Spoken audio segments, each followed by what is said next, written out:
Hello everyone, it's Shane Kanto, your Wasteland reviewer, and I'm here to review Welcome Matt. And this is written and directed by Leon Pierce Jr. and starring Taj Mowry as a man suffering from agoraphobia after a traumatic event involving his father. He is afraid to leave, and he deals with a whole bunch of things. So his girlfriend, played by Jasmine Lewis, Angela, she turns out cheated on him and leaves him for an actor.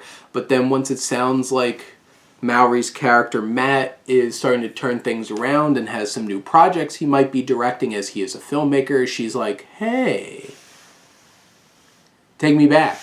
Then you have this random man played by Dion Cole named Norman who pops into his apartment and then really wants him to work on writing something with him so that he could direct it, so that Matt could direct it. And then Matt's mother keeps checking in on him and sets him up with a therapist played by Gigi Townsend who plays Lisa.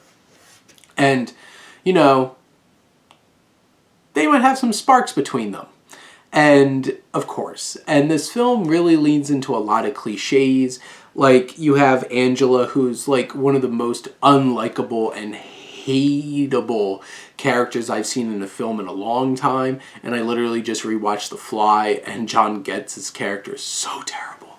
And you have Angela, and, like, it's hard to see why they were together in the first place, except for maybe because she's attractive.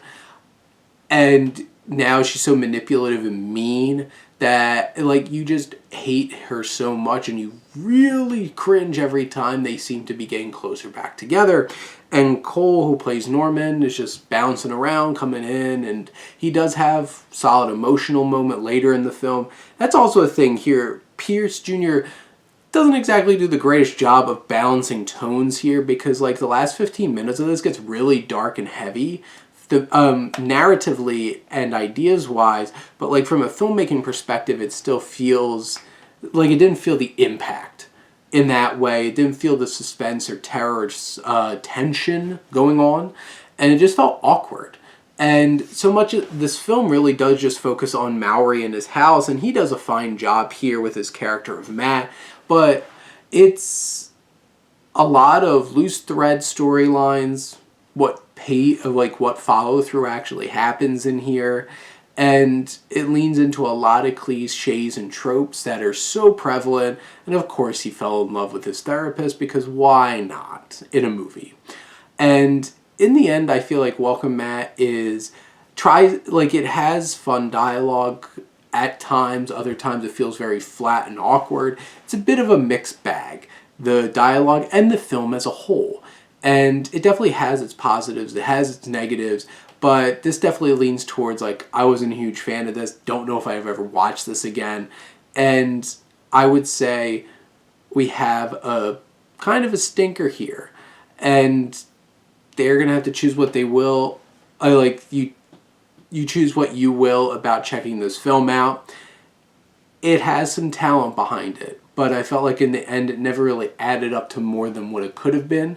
And some of the dialogue's really cringeworthy, and some of the characters are just morally bankrupt. It's hard to even connect or understand or root for any of what's going on in those situations.